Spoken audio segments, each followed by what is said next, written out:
Welcome to our class Deep Insight. So today we are discussing about Antonio Francisco Gramsci.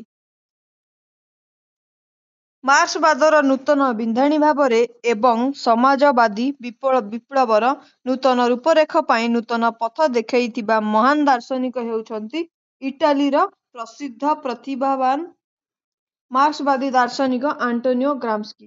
ସେ ତାଙ୍କ ଚିନ୍ତାଧାରାରେ ପାରମ୍ପରିକ ମାର୍କ୍ସବାଦ ଓ ନୂତନ ମାର୍କ୍ସବାଦର ଯୋଗସୂତ୍ର ସ୍ଥାପନ କରାଇ ପୁଞ୍ଜିବାଦ ସମାଜର ଗୁରୁତ୍ୱପୂର୍ଣ୍ଣ ବିଶ୍ଳେଷଣକୁ ଉପସ୍ଥାପନ କରିଛନ୍ତି।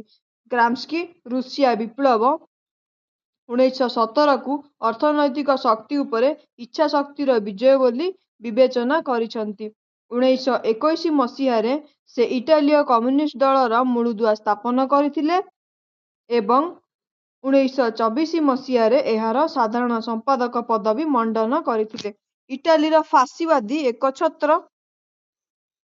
ଶାସକ ବେନିତୋ ମୁସୋଲିନି ଗ୍ରାମ୍ସ୍କିଙ୍କୁ ତାଙ୍କ ପଦବୀ ଓ କ୍ଷମତା ପ୍ରତି ଏକ ବିପଦ ବୋଲି ମନେ କଲେ, ତେଣୁ ଗ୍ରାମ୍ସ୍କିଙ୍କୁ 1926 ମସିହାରେ ଜେଲ୍ ଦଣ୍ଡ ମିଳିଲା ଏବଂ ସେ ସେଠାରେ ତାଙ୍କର ଶେଷ ନିଶ୍ୱାସ ଅର୍ଥାତ୍ 1937 ପର୍ଯ୍ୟନ୍ତ ରହିବାକୁ ବାଧ୍ୟ ହୋଇଥିଲେ।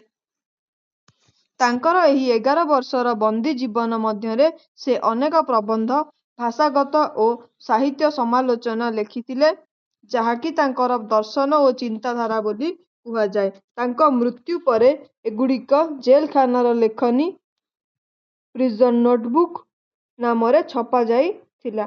ଏହା ହିଁ ଗ୍ରାମ୍ସ୍କିଙ୍କର ମୁଖ୍ୟ ରାଜନୈତିକ ଦର୍ଶନର ଉତ୍ସ ଅଟେ।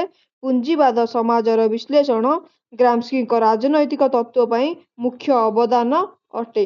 ବୌଦ୍ଧିକତା ଦୃଷ୍ଟିରୁ ମୁଁ ଜଣେ ନିରାଶାବାଦୀ, କିନ୍ତୁ ମୋର ଇଚ୍ଛା ବା ମନୋବଳ ଦୃଷ୍ଟିରୁ ମୁଁ ଜଣେ ଆଶାବାଦୀ, ଏହା ହିଁ ଗ୍ରାମ୍ସ୍କିଙ୍କ ଭ୍ୟୁ ଥିଲା। ପଏଣ୍ଟ ଅଫ୍ ଭ୍ୟୁ ହେଉଛି ଗ୍ରାମ୍ସ୍କିଙ୍କର। ତ I am a pessimist because of intelligence but an optimist because of will by Gramsci. ଜୀବନୀ ଲାଇଫ୍ ସ୍କେଚ୍। ଗ୍ରାମ୍ସ୍କିଙ୍କ ଜୀବନୀ। ଇଟାଲୀର ବିଖ୍ୟାତ ମାର୍କ୍ସବାଦୀ ରାଜନୀତିଜ୍ଞ ସାର୍ଦିନିଆ ଦ୍ୱୀପର ଆଲ୍ସ ନାମକ ସ୍ଥାନରେ ଜନ୍ମଗ୍ରହଣ କରିଥିଲେ। ତାଙ୍କ ପିତାଙ୍କ ନାମ ଥିଲା ଫ୍ରାନ୍ସେସ୍କୋ ଗ୍ରାମ୍ସ୍କି, ତାଙ୍କ ମାତାଙ୍କ ନାମ ଥିଲା ଗୁସ୍ପିନା ଥିଲା। ସେ ଜଣେ ଜମିଦାର ପରିବାରର ଥିଲେ। 1898ରେ ତାଙ୍କ ବାପା ଅର୍ଥ ହଡପ ଅଭିଯୋଗରେ କାରାବରଣ କଲେ ଏବଂ ତାଙ୍କ ପରିବାରକୁ ଆଶ୍ରୟହୀନ କରି ଛାଡ଼ିଗଲେ। ଏହି ସମୟରେ ଗ୍ରାମ୍ସ୍କି ନିଜର ବିଦ୍ୟାଳୟ ଶିକ୍ଷାରେ ଡୋରି ବାନ୍ଧି ବିଭିନ୍ନ କାର୍ଯ୍ୟ କରି ଘରର ଆବଶ୍ୟକତା ସଂଗ୍ରହ କଲେ ଏବଂ 1904ରେ ତାଙ୍କ ପିତା ଜେଲରୁ ମୁକ୍ତ ହେଲେ। ସେ ବାଲ୍ୟ ଅବସ୍ଥାରୁ ବିଭିନ୍ନ ସ୍ୱାସ୍ଥ୍ୟ ସମସ୍ୟା ଦେଇ ଗତି କରୁଥିଲେ ଏବଂ ତାଙ୍କର ମେରୁଦଣ୍ଡ ଜନିତ ଯନ୍ତ୍ରଣା ତାଙ୍କ ଶାରୀରିକ ବୃଦ୍ଧିରେ ପ୍ରତିବନ୍ଧକ ହେଉଥିଲା। ଶେଷରେ ସେ କାଗ୍ଲିଆରୀରେ ନିଜର ହାଇସ୍କୁଲ ଶିକ୍ଷା ସମାପ୍ତ କଲେ। ଗୋଟିଏ ମେଧାବୃତ୍ତି ପାଇବାରୁ ସେ 1911 ମସିହାରେ ଟୁରିନ୍ ବିଶ୍ୱବିଦ୍ୟାଳୟରେ ନିଜର ନାମ ପଞ୍ଜୀକରଣ କଲେ। ସେ ସେଠାରେ ଭାଷାତତ୍ତ୍ୱ ଓ ସାହିତ୍ୟ ସମ୍ପର୍କରେ ଅଧ୍ୟୟନ କଲେ। ସେ ଇଟାଲୀର ସମାଜବାଦୀ ଦଳରେ 1913ରେ ଯୋଗଦାନ କଲେ। ତାଙ୍କର ଖରାପ ସ୍ଥାୟୀ ଆର୍ଥିକ ଦୁଃସ୍ଥିତି ଏବଂ ରାଜନୈତିକ ଅନ୍ତର୍ଭୁକ୍ତି ତାଙ୍କୁ 1915 ମସିହାରେ ପାଠ ଛାଡ଼ିବାକୁ ପଡ଼ିଲା। Grido del Popolo, the cry of the people ନାମକ ଏକ ସମାଜବାଦୀ ଖବରକାଗଜ ପାଇଁ ଲେଖନୀ ଚାଳନା କଲେ। ସେ ପାଇଡମୋଣ୍ଟର ସହ-ସମ୍ପାଦକ ଭାବେ ପରବର୍ତ୍ତୀ ସମୟରେ କାର୍ଯ୍ୟ କଲେ। 1921 ମସିହାରେ ଇଟାଲୀର କମ୍ୟୁନିଷ୍ଟ ଦଳର ମୂଳଦୁଆ ସ୍ଥାପନ କରି ଏହାର ସକ୍ରିୟ ସଭ୍ୟ ଭାବରେ ନିଜର କାର୍ଯ୍ୟ ପରିସର ପରିବ୍ୟାପ୍ତ କଲେ। ନୂତନ ଦଳର ପ୍ରତିନିଧି ସ୍ୱରୂପ ତାଙ୍କୁ ରୁଷିଆକୁ ପ୍ରେରଣ କରାଗଲା। ସେଠାରେ ସେ ଜୁଲିଆ ନାମକ ଜଣେ ଯୁବତୀ ସିତାରବାଦକଙ୍କୁ ବିବାହ କଲେ। ତାଙ୍କର 2ଟି ପୁତ୍ର ଥିଲେ। ଇଟାଲୀର ଫାସିବାଦୀ ସରକାର 1926ରେ ଗ୍ରାମ୍ସ୍କିଙ୍କୁ ଗିରଫ କଲେ ଏବଂ ରୋମାନ ଜେଲରେ ବନ୍ଦୀ କଲେ। ତାଙ୍କୁ ତତ୍କ୍ଷଣାତ୍ 6 ବର୍ଷର ଦଣ୍ଡ ମିଳିଲା ଏବଂ ସେ ଉସ୍କିକା ଉପଦ୍ୱୀପରେ ବନ୍ଦୀ ଭାବେ ରହିଲେ। ଏହାର ପରବର୍ତ୍ତୀ ସମୟରେ ତାଙ୍କୁ 20 ବର୍ଷର ଜେଲ୍ ଦଣ୍ଡ ମିଳିଲା ଏବଂ ସେ ଉସ୍କିକା ଉପଦ୍ୱୀପରେ ବନ୍ଦୀ ଭାବରେ ରହିଲେ। ଏହାର ପରବର୍ତ୍ତୀ ସମୟରେ ତାଙ୍କୁ 20 ବର୍ଷର ଜେଲ୍ ଦଣ୍ଡ ମିଳିଲା ଏବଂ ବନ୍ଦୀ ଜୀବନ ଯୋଗୁଁ ତାଙ୍କର ସ୍ୱାସ୍ଥ୍ୟ ଅବସ୍ଥାରେ ଦ୍ରୁତ ଅବନତି ଦେଖାଗଲା।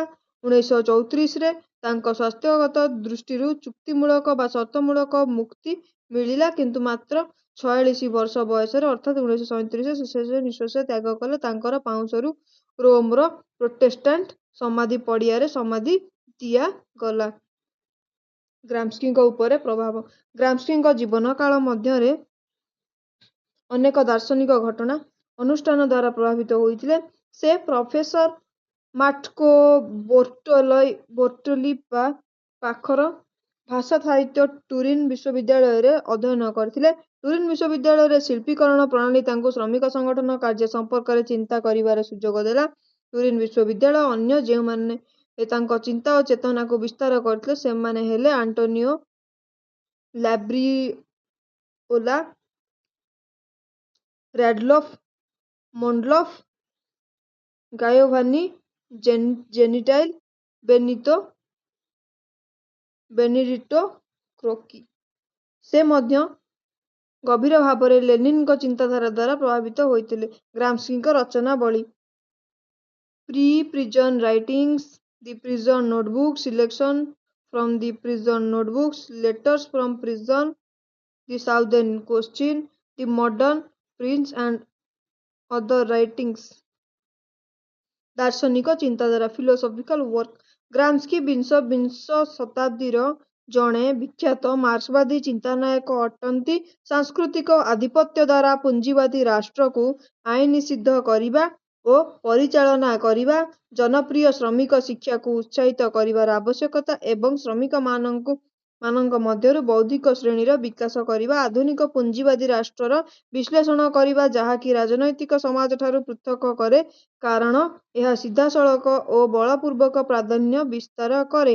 ଏହା ସହିତ ସଭ୍ୟ ସମାଜ ଯେଉଁଠାରେ ସମ୍ମତି ଦ୍ୱାରା ନେତୃତ୍ୱ ଗଠନ ହୋଇଥାଏ, ପୂର୍ଣ୍ଣ ଇତିହାସବାଦ, ମାର୍କ୍ସବାଦର ଭାଗ୍ୟବାଦୀ ବ୍ୟାଖ୍ୟାକୁ ପ୍ରତ୍ୟାଖ୍ୟାନ କରି ଅର୍ଥନୈତିକ ପ୍ରାଧାନ୍ୟର ଜଣେ ସମୀକ୍ଷକ, ଦାର୍ଶନିକ ବସ୍ତୁବାଦର ଜଣେ ସମାଲୋଚକ। କନସେପ୍ସନ ଅଫ୍ ଲେଜିଟିମେସି। ବୈଧତା ଭାବଧାରା। ଗ୍ରାମ୍ସ୍କି ସଂଗଠନର ଆଧିପତ୍ୟକୁ ସଂସ୍କୃତି ଉପରେ ମୁଖ୍ୟ କେନ୍ଦ୍ରବିନ୍ଦୁ ବୋଲି କହିଥିଲେ। ତାହା ହେଉଛି ପୁଞ୍ଜିବାଦୀ ସମାଜର ସର୍ବୋଚ୍ଚ ଗଠନ। ସେ ସେହି ସର୍ବୋଚ୍ଚ ଗଠନର ଦୁଇଟି ସ୍ତର ସମ୍ପର୍କରେ ଆଲୋକପାତ କରିଛନ୍ତି। ରାଜନୈତିକ ସମାଜ ବା ରାଷ୍ଟ୍ର ଯିଏକି ଏହାର ଆଧିପତ୍ୟ ବଜାୟ ରଖିବା ପାଇଁ ବଳ ପ୍ରୟୋଗ କରିଥାଏ। ସରକାରୀ ସଂଗଠନ ଯଥା ପୋଲିସ, ନ୍ୟାୟପାଳିକା, ଜେଲ୍ ଇତ୍ୟାଦି ଏହାର ପରିସରଭୁକ୍ତ ଅଟନ୍ତି। ବୃହତ୍ ସଂଗଠନ ସହିତ ଜଡ଼ିତ ଏହି ସଂଗଠନକୁ ବଳପୂର୍ବକ ସଂଗଠନ ବା ଶକ୍ତି ପ୍ରୟୋଗର ସଂଗଠନ ବୋଲି କୁହାଯାଏ। ସଭ୍ୟ ସମାଜ ନାଗରିକମାନଙ୍କ ମତାମତ ପ୍ରାପ୍ତ ହୋଇ ନିଜର ପ୍ରଭାବ ବା ଆଧିପତ୍ୟକୁ ବିସ୍ତାର କରିଥାନ୍ତି। ବୃହତ୍ ସଂଗଠନର ଏହି ଅଂଶଟି ଭିତ୍ତିଭୂମି ସହିତ ଅଧିକ ସମ୍ପର୍କିତ ହୋଇଥାଏ ଏବଂ ଆପାତତଃ ସ୍ୱୟଂଶାସିତ ଅଟେ।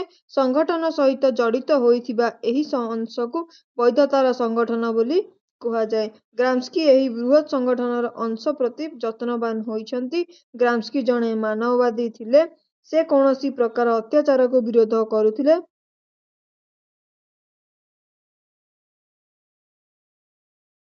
ସେ ସବୁ ଅନୁଷ୍ଠାନଗୁଡ଼ିକୁ ଗଣତାନ୍ତ୍ରିକକରଣ କରିବାକୁ ଚାହୁଁଥିଲେ। ବାସ୍ତବରେ ସେ ରାଷ୍ଟ୍ରର ପ୍ରତିବଦଳରେ ଏକ ପରିଚାଳିତ ସମାଜ ଚାହୁଁଥିଲେ, ଯେଉଁଠାରେ ସମସ୍ତ ନିଷ୍ପତ୍ତି ସହମତିରେ ପ୍ରତିଫଳିତ ଏବଂ ଦମନ ବା ବିପ୍ଳବ ବଳର ପ୍ରୟୋଗ କରାଯିବ ନାହିଁ। ଗ୍ରାମ୍ସ୍କିଙ୍କ ପୁଞ୍ଜିବାଦ ସମାଜର ବିଶ୍ଳେଷଣ। ପୁଞ୍ଜିବାଦ ସମାଜ, ତାର ଆଧାର ଓ ବୃହତ୍ ସଂଗଠନ। ଆଧାର ତାର କ'ଣ? ପୁଞ୍ଜିବାଦ ଉତ୍ପାଦନ ବ୍ୟବସ୍ଥା। ବୃହତ୍ ସଂଗଠନ ହେଉଛି ଆଇନଗତ ଏବଂ ରାଜନୈତିକ ସଂଗଠନ। ଧର୍ମ, ସାମାଜିକ ବ୍ୟବସ୍ଥା, ପ୍ରଭାବ ବିସ୍ତାରକାରୀ ସଂଗଠନ। ତାକୁ ଡିଭାଇଡ୍ କରାଗଲା ଦୁଇ ଭାଗରେ, ନାଗରିକ ସମାଜ ଓ ରାଜନୈତିକ ସମାଜ। ନାଗରିକ ସମାଜରେ ରହୁଛି ପରିବାର, ବିଦ୍ୟାଳୟ, ଚର୍ଚ୍ଚ, ବୈଧତା ସଂଗଠନ। ସରକାରୀ ସଂଗଠନ ରହୁଛି ପ୍ରଭାବ ବିସ୍ତାରକାରୀ ସଂଗଠନ, ଯୋଉଟାକି ପୋଲିସ ଆଉ ଜେଲ୍ ଇତ୍ୟାଦି। ଆଜି ପାଇଁ ଏତିକି ଥିଲା। Thank you.